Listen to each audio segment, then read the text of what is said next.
Sorry, you couldn't do it, Chirp. What kind of... Wait, hold on, what? Hello, this is Artistic Boyfriend doing here. Welcome back to Who is the Red Queen? I don't know how long this game is. It could be a 2-parter, it can be a 3-parter. We're gonna find out. So yeah, we found a piece and we're heading back somewhere. The only place we have is the Hatter. I headed back to the Hatter's place. As before, I found her at a table full of tea stuffs. She nursed a cup of tea and waved at me upon spotting me. Just in time for tea, Alice? From the sky, tea time should have already passed. Perhaps this was more like supper time, so I only flashed her a smile without saying anything. I've returned with a limb. Congratulations. I handed her the Red Queen's limb, which began to move upon entering the Hatter's hand. Holding it away from herself, the Hatter seemed to think of what to do with it next. She kicked a dog cage out from under the chair. Clicking the metal hatch open, she tossed the limb into it and quickly flicked the cage shut again. Sit down. I'd be a poor host if I didn't let you sit. I plopped down into the armchair. This was my chair now. I glanced around and found I didn't see the 2 puppets that the Hatter worn on her hands earlier on the day. Where are your friends? I gestured with my hands. They've gone home for a bit. March lives all the way over there in a house with ears. As for whose ears they are, I haven't a clue. Are you hungry for rodent, Alice? No. If you say so, Alice. She poured me a cup of tea and slid the tea cup and saucer over to me, nearly spilling it over my lap. Soon after came another plate. On the plate was steak and vegetables. I just hope this isn't rodent, it's something else. Hatter didn't continue, but glanced over at the Red Queen's flesh. My eyes followed the path of her gaze, not spotting any steak-sized slabs of meat sliced off from the torso of the queen I saw, so I let out a sigh. Yeah, that would be kind of weird. Taking a knife and fork, I cut the steak and moved the piece to my mouth. It tasted like beef. Compliments to the chef. Why, thank you. We ate together. For a Hatter, her table manners with fork and knives were impeccable, but each time I thought to compliment them, she went and said something odd again. That was a mystery to unravel. I don't have a place to stay for the night, so I wanted to ask if you'll put up with me for the night. I put up with you all the time. What difference does night make? Where I come from, people sleep at night. Sleep, you can sleep underneath the table or spread a blanket on the ground or just sleep on that armchair you're sitting in now. It's no sleep just when you pretend to be dead like everyone else. Is this why you don't sleep? The Hatter had terrible bags under her eyes. I doubted she slept too much. She could only have been sleeping a little too little. Look at the time. Is it early time to sleep? Not being at tea time will destroy your inner clock, don't you know? Morning, afternoon, evening. Since it's all tea time, it's better not to sleep. I thought you didn't care about time. Time doesn't care about me. Are you perhaps afraid of sleeping? Why do you think, Alice? She poured herself a drink from the bottle into her teacup. I turned to look at the bottle, which was in no way for tea. I couldn't read the jumbled words scrawled across the label, so I couldn't help but ask. Is that actually alcohol? Tea. Isn't it alcohol? Tea. She drank her tea, and I did mine. The conversation turned to silence. I shouldn't have pushed and upset my dear host. I wanted to pet her head and apologize, for she could drink or sleep as she wanted. As I reached out, the Hatter recoiled. She pushed her chair back from the table, taking the chance to move away. As she dipped underneath the tablecloth, rummaging through herself with a rustling noise, she popped back out. She held a blanket, which she tossed my way. Didn't you want to pretend to be dead right now? Go play dead. Catching it in my arms, I smelled a sweet scent from the soft blanket. The sky was dark. I started to feel sleepy, hugging the blanket a little tighter. I had experienced a long day after all, so perhaps it was time to go to bed. Good night, Hatter. I wonder if she was mad, if she would respond, but she did. Good night, Alice. Oh, nice. That looks nice. I leaned back comfortably in the armchair and began to sink, sinking. Contrary to my earlier expectations, I didn't keep sinking forever. The moment I looked up at the sky, I couldn't fall asleep anymore. That's what I said. I didn't recognize the stars, the constellations that adorned the dark heavens, tracing their infinite sparkles. I wondered who they stood for. I wanted to understand what was hidden under past those mismatched eyes of the Hatter. While counting the stars, I eventually fell asleep. I dreamed of falling. The next day and the day after, I continued my search for the Red Queen's parts. Remembering that the Cheshire Cat mentioned the White Queen, I decided to give the Queen a second visit. I thought that I could easily replay the route to her garden, having only recently been there. However, the more I walked, the more apparent it became that I was lost. I passed the tree to the right a handful of times. I was going in circles, getting nowhere closer to that beautiful garden and its equally pretty owner. I let out a sigh and chose a bush at random to walk through instead, and following a path. My cloak saved me from being scratched by the leaves and branches of the bushes. I came out the other side to a particularly tall tree and a large bird cage. The Queen. Spotted the White Queen inside the bird cage. Behind her limb was a leg.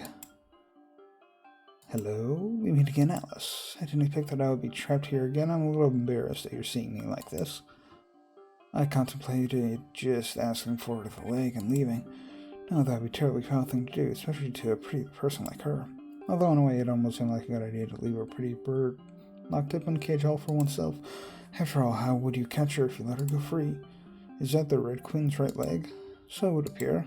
To find the Red Queen, you may have to find her parts as well. Even so, she should be able to help you find your way back home. I'm sorry, Alice. Don't apologize. The key to my prison is atop the towering tree. Would you help me open this cage, Alice? Yes, of course. Agreeing to the request, I walked over to the tall tree that the White Queen gestured toward. How tall it was, I couldn't say. If I angled my head and squinted, I could see the glimmering of a silver key at a high branch above. I circled the tree, the front and the back, the sides, left and right. They all looked equally hard to climb. As I pondered on how to scale the tree, a little bird appeared. Chirp, chirp. To all those talking animals and not quite animals in Wonderland, I had an inkling that this one might speak as well. Perhaps it spoke French like a French bird. Bonjour. Bonjour. Unfortunately, I knew a little French. My practice had grown rusty so much that the tutors would be ashamed. But I tried to pull out at least one more phrase. Am I gonna actually try to attempt this? Sure, why not? I apologize in advance. Hoy est machat. Chirp. I must have said the wrong words as the poor bird began to tremble. Oh God, not more. Parlez-vous anglais? Yes, chirp, chirp. Cats, no cats, please. What are you doing? What are you doing? Chirp, chirp. I'm trying to get that key up there. What are you doing, little bird? Chirp, chirp. Just having lots of fun every day, not doing anything in particular. This bird can speak English, and you tried to speak French. Okay, just... Now that the Red Queen, Her Majesty, is missing, Wonderland is so much more wonderful. We can play and frolic as we want. Chirp, chirp. Auntie Bird got in trouble for breaking Her Majesty's laws, and now there's no more Auntie Bird. Chirp, chirp. Oh, so sad, so sad. Her Majesty was so scary. You won't tell me, right? Chirp, chirp, chirp. You look like a nice person. Chirp. Much nicer than her. Oh, I see. I'll help you with the key. Chirp. Puffing out its little chest, the bird flapped its wings and took off upward into the sky. It flew and flew, but soon enough it became tired. Not reaching the key on the tree, the bird faltered and fluttered back down. It dipped its head in disappointment. Sorry, you couldn't do it, Chirp. What kind of... Wait, hold on. What kind of... What?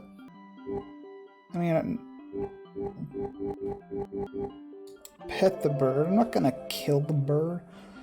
Don't worry about it. I rubbed the little bird's head, causing it to peek up at me with large round eyes glittering with surprise. After the fill first entered the key, I returned to the White Queen's side. She looked fitting in the cage, pretty like a flower preserved forever in glass. Again, I thought that she was beautiful. Really, she was beautiful. That's true, Alice. Even so, I couldn't let her stay trapped, not to mention the Red Queen's leg. I was unable to find a way up. Do you have any idea for what I should do, White Queen? Over there are some mushrooms. If you eat the ones on the left, you'll grow. If you eat the ones on the right, you'll shrink. I think that will be helpful. Magic mushrooms. I was hesitant to eat mushrooms picked from unknown wilderness, but I felt that I could trust the White Queen. Why, I didn't know. This is Wonderland, isn't it? I had forgotten something important, the feeling of forgetting tingled in the back of my mind whenever I saw the White Queen. Finding the motion she pointed out, I faced a choice. Oh, wow, so many choices. What would have happened if I killed the bird? I mean, grow, obviously. I ate a left mushroom and immediately began to grow. My line of sight rose higher and higher, as if I were a bean sprout. Once I stopped growing, I could reach the top of the towering tree if I reached out my arm. Fantastically, my clothes grew with me. Yeah, that would be kind of awkward. I cautiously pinched the silver key and removed it from the tree, holding it lightly so as to not break it with my now giant hands.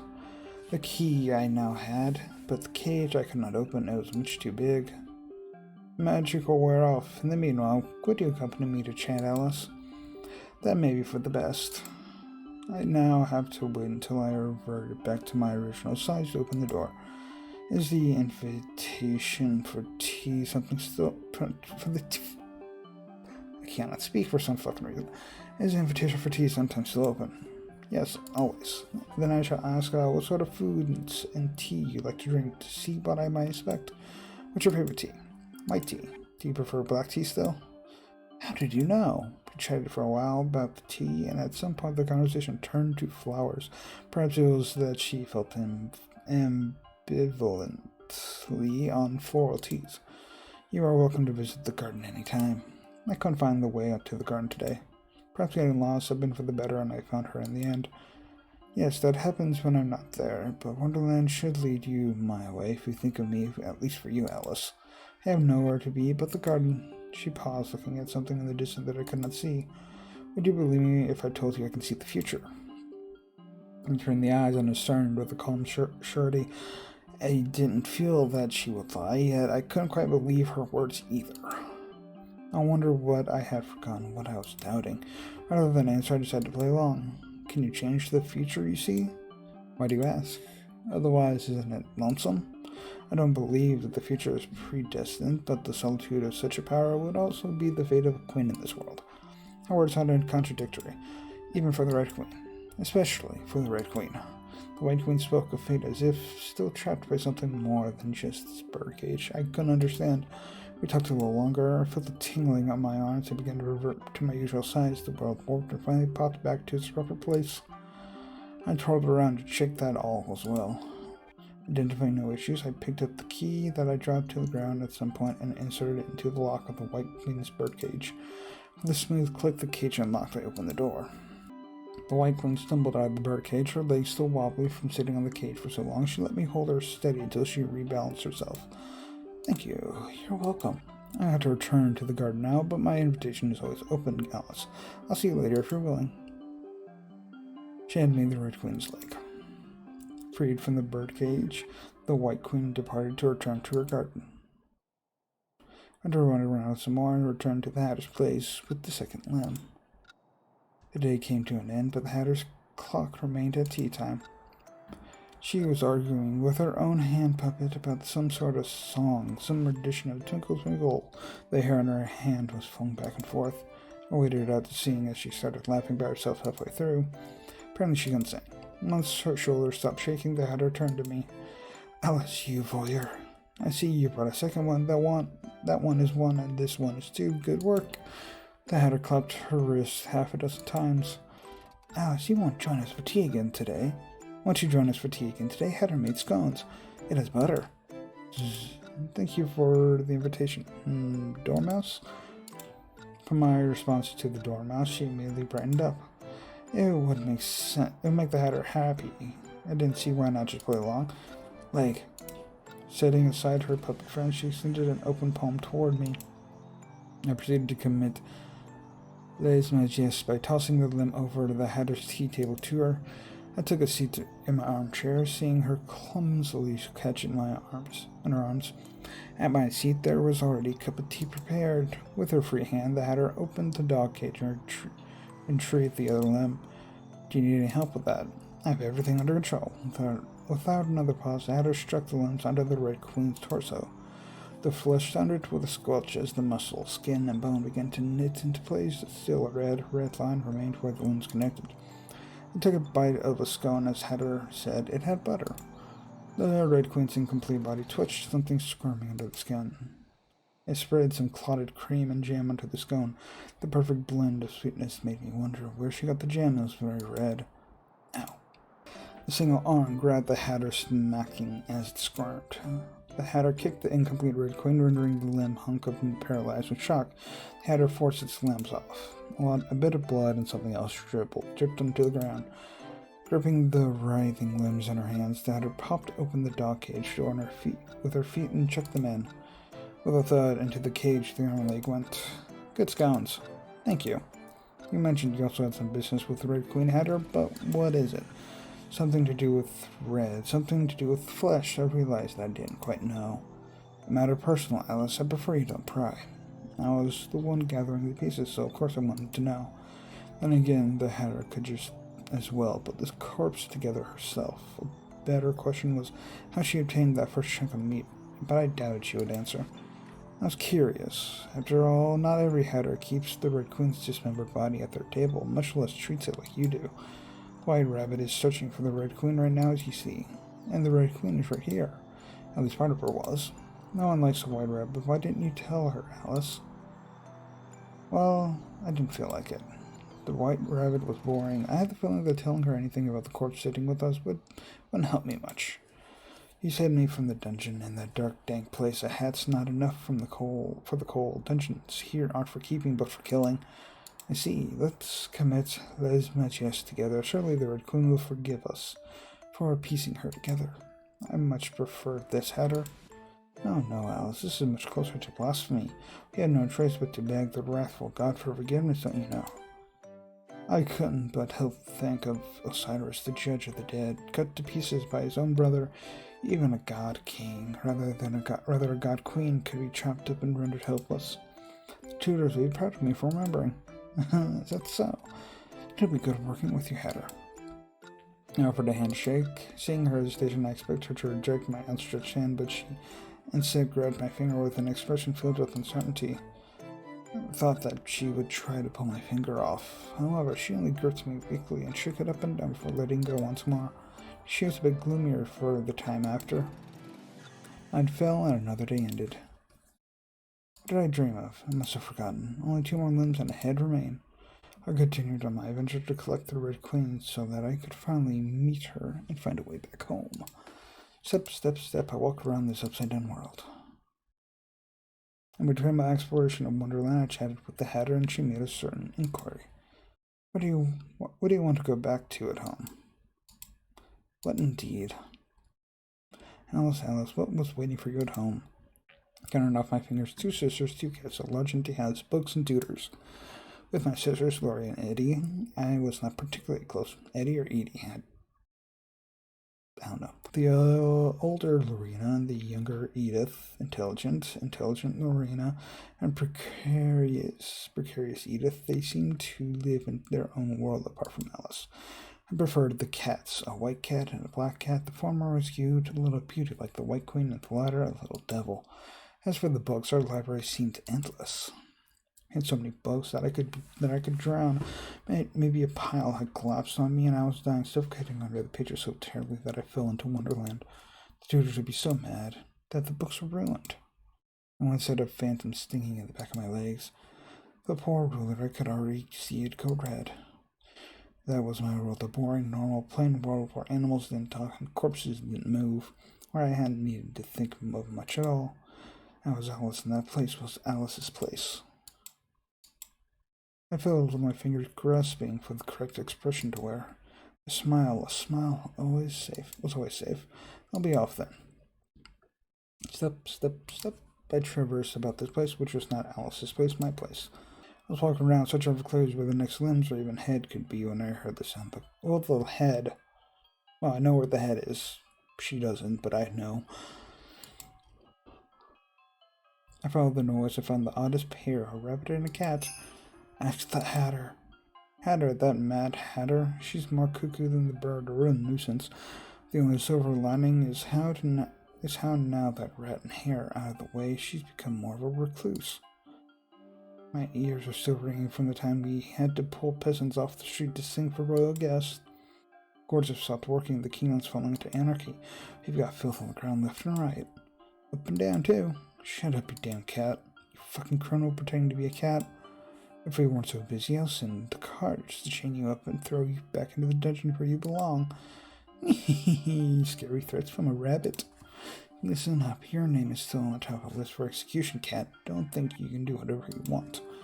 Now I've got to... Alice. The white rabbit made a puking sound. The blood drained from her face when she met my eyes. Hello. Did I interrupt the conversation? No, not at all. Oh, Alice, I hope you weren't too loud. The cat and I were just making this a small talk. How have you been? Well, enough, and you? Well, enough as well. Well, what about me? Well, are you well? It depends, I'm a cat. The cat's punchline met silence. Are you two friends? No. Yes. Those circles rarely overlap. We only happened to meet and talk today by coincidence. I'm hurt, Bunny. I thought we were friends. Cheshire Cat, please refrain from giving me unsolicited nicknames. Bunny? You two seem to get along. No, not really. They didn't seem to get along at all. I just liked how the white rabbit thought that she could lie straight to my face about what they were talking about before. Lie. That was what the Queen's courtiers ought to do. Hilarious.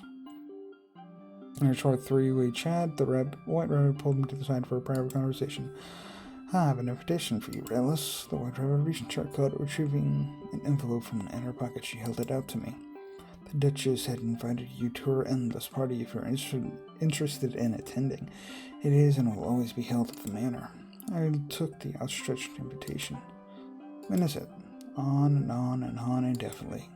Ever since Her Majesty had gone missing, the Duchess had been holed up in her manor, holding a grand ball day and night. If I didn't know better, I would think that she was celebrating, but she wouldn't be so foolish. I see, thank you for the invitation.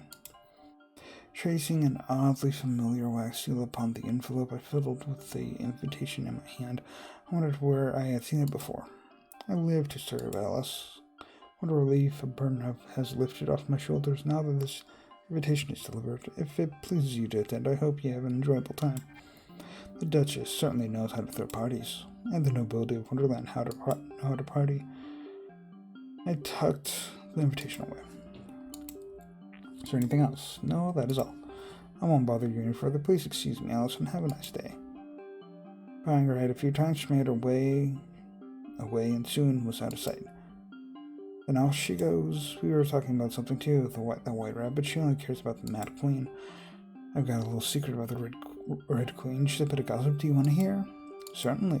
Let's end it with some trying to find the rest of the Red Queen. The first two pieces came along quite easily, so it was delivered on a silver platter, but now I had to find some more clues. I waited for the cat to speak again, glancing at her flickering tail. She gestured for me to come closer. When I moved in, she flicked me sharply on the forehead, causing me to recoil in surprise and stumble back. I never said I would say. Try finding me later, Alice.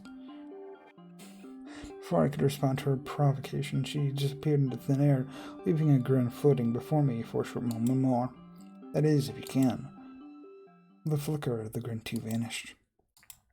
What did the rabbit call her again, Alice? Ran my fingers through my bangs inside. Looking around, I was alone on my search again. Ooh. Let's search for Cheshire. I couldn't leave the cat's matter alone. Thinking of her taunting flick, I had no idea where she could be, for she always appeared and disappeared as she pleased. I had a quick chat with the Hatter to find out. Are you acquainted with the Cheshire Cat? Cheshire? She's scary. Always stays up in the trees. She's usually around the northern end of the forest. The cat always says she has business so she can't stay for tea. Even though I never invite her. Yes, we are acquaintances, but definitely not friends. If you're looking for that cat, don't bring her back here. We're low on seats as is. Next thing you know, we'll have to be chopped up to fit in a teapot. Ta-ta! The trio of one gave me a jaunty wave. Taking the Hatter's words, I started to explore the forest. The forest's north. I walked down many twists and turns, stumbling across uneven ground. The path was rougher here and the foliage thicker. About not another living being in sight, no cats nor others. After a while, I reached a place with two signs pointed in opposite directions. One read cliff, the other not a cliff. I let out a chuckle of that. They were straightforward enough signs, but I couldn't see where they led past the bushes blocking beyond their arrows. Ding ding. The ring of a small bell entered my ears, followed by the clatter of metal shackles. Cheshire Cat? I received no response. Accompanying me here was only the breeze that sometimes hit the leaves of the trees around me. I heard a soft rustling noise, but when I looked toward the sound, I saw nothing. I tilted my head to look further upward, and the world shifted. The air was pushed out of my lungs. A black and orange blur crashed down on me with great momentum from the sky, slamming me to the ground. If my head had hit it a different way, my skull would have been a cracked egg on the ground. I moved just in time to harshly bang my shoulder instead. I thought I'd get it done in one shot. The blur of the Cheshire Cat filled my spinning field of view. She wrapped both my hands around my neck, digging in with her sharp nails. Her left arm flickered in and out of existence as if it wasn't really there, creating an unbalanced pressure about my throat. Grip tightened, drawing blood. I couldn't breathe. She squeezed even tighter, tried to pry her fingers off of my own. My twitching hands clawed at her constricting grip and even scratched my own neck. More than the pain of the flesh wounds, I was going lightheaded from the lack of air. I could barely force her off my neck. I wheezed, coughing to catch her breath. She grabbed my collar, gripped on the left, flickering in and out, and slammed me back to the ground for a hit, lifting me up a little. What? I couldn't even ask what she was doing. This vertigo overwhelmed me. Kicking up randomly, I managed to push her off for a moment. I had to reorient myself, get to my feet, and just roll away from her somehow. Okay, this is going to be interesting. Something tells me I should head for the cliff. I tumbled through the bushes in the direction that was a cliff. No signs around here at nonsense, but not them many times more than not. As I expected, my chosen direction had no cliff in sight. I shakily got to my feet and watched the cat do so as well. She immediately lunged at me again. This time, I was more prepared. I kneed her in the stomach, and she approached, grabbing her right shoulder and twisting while hooking my foot with hers. Forcing her arm down, I heard a slight cracking noise and made her fall to the ground with a thump. Just in case I kicked her away a bit, her body was like a cat. I'm waiting for an explanation. She started to fade away, but I stepped on her before she could get away. After a quick struggle, she relented and got up to her feet without any further fading. The cat snarled, listening out her body. I hadn't realized who you were before. My cloak may have a hood, but you've seen my face many times already, Cheshire Cat. Wonderland's twisted up in time. That sort of logic doesn't work here. It's mad, oh mad, you might be Alice, but who is Alice? Now that's the question we have to ask. To start with, you don't know anything. Do you even know who you are, Alice? I'm Alice, that is all. That is my sole truth. But who in the world is Alice? An outsider and temporary visitor? I've just figured out the most important part. If you figured it out, I don't suppose you'd tell me. You are... She pressed her hand against her head. Somehow, you're more too similar to the Mad Queen. Oh, about that Mad Queen, you've been looking for her? You've been looking for her, but let me tell you this, she's been dead for a while now. Although I think you should already know that. I can't put it into words for some reason. Maybe it's just the way you look at the world, but you're definitely the same type of person. In which way? Are you just trusting some gut feeling, some delusion that I might be the same as someone who I've never met? Or I should say, someone who's long dead. This world can afford another Red Queen, not even a chance of one. She vanished, taking a chance in our conversation. Criminals needed to be locked up. I looked all around, hearing the faintest sound of her shackles telling me that she was nearby, but I could not see her actual presence. How don't you do me a favor, Alice? Just go ahead and die. Her voice danced through the air formlessly. You have no qualification to enact your form of just a cat. That really is just like her to say. She appeared behind me and attacked again. We fell to the ground and tussled once more. She called me a few times, but we gradually gained the advantage. The cat favored her right arm, rather her left arm acted transient, coming in and out of existence, forcing her to avoid relying on it. Her handicap forced her to falter more than my now numb shoulder did. She felt like an animal. To be fair, she was an animal, biting, clawing, and all the like. She came at me with the intent to kill. I continued till we were both bloodied and bruised. I punched her straight in the face, causing her to bite her tongue and choke up a mouthful of red. Her head bounced on the ground, throwing her next moves into disarray. I hit the cat again and again. Doing this with my bare hands wasn't exhilarating as much as it was just a matter of fact. I decided that I preferred this nuisance out of my hair. I noticed that her right arm was stitched on. The arm felt familiar, as if it didn't belong to the Cheshire Cat. Alice, that cat was also a thief. I wanted that arm. You know what, that arm doesn't belong to you. Give it back, Cheshire Cat. Why should I?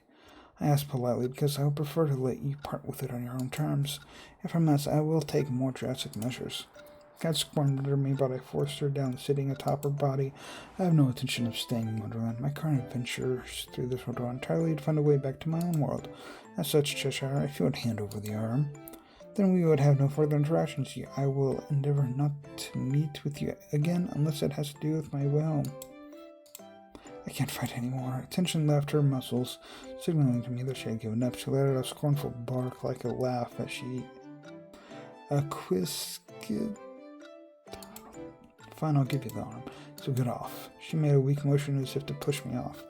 No, give me the arm first. Fine. Bruised black and blue, bloody from a brawl, the Cheshire Cat twitched her stolen arm, looking at it hesitantly as if unwilling to lose it. She shook her head. A faint crackling noise from her neck made her let out a whine of pain. She nudged her cue closer and closer to her face and bit into it. Oof. Then, with a flickering left arm, body twisted in an odd position under me, she tore the arm off of her own body with a slow and bloody rip. I heard the oddest sounds of flesh being rent from flesh. Through the cave came muffled groans. Tears glittered in her eyes.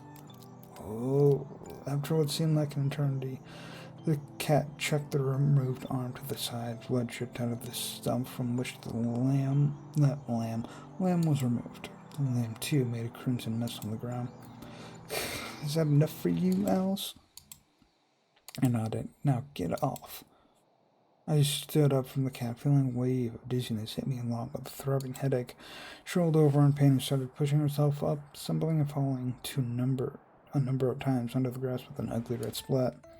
Finally, limping to her feet, the Cheshire Cat vanished. Now there's no more Cheshire Cat. I picked up the severed right arm. The limb appeared different now that it was detached from the cat. The broken shackles above its wrist fell off without me having to do a thing. Alice, did you recognize this arm? Yes, I answered. This was the Red Queen's arm. A jolt of pain burst through my head. I did not know why I knew I'd missed my agony. I did not have the heart to care. I stumbled, clutching my head. The world warped and blurred around me. I felt dizzy, looking at the distorted landscape. Or perhaps my dizziness itself distorted the landscape into an undulating thing that made me want to vomit. As the adrenaline drained, the results of the fight began to show themselves. My whole body felt sore, the raging headache pounding at my skull would not subside. Black and red began to fill my vision. Oh, the ground shifted beneath my feet. Maybe. Falling. Alice was falling. The world turned to darkness, and all I heard was laughter. Thump. I slowly opened my eyes opened my bleary eyes to the sky. Terrible headache battered my skull. I felt as if I had forgotten something very important. So disoriented I was, I had no idea where I was. They pattered around me and noticed that I saw the limb I just retrieved with me. My head hurt. In footsteps, I pushed myself up to a sitting position and saw her. Ooh. I'm gonna leave this here. I'm gonna leave this one here for Who is the Red Queen. It feels like we are getting closer to an ending. So it might be. So yeah, it's gonna be a 3-parter. And if like the next part ends up being like real short, maybe I'll go back and do some of the other endings. The other choices, just to see what would happen. Anyway, I hope you enjoyed this video for Who's the Red Queen. If you did, check out other stuff I done right here. And see you next time. Bye-bye.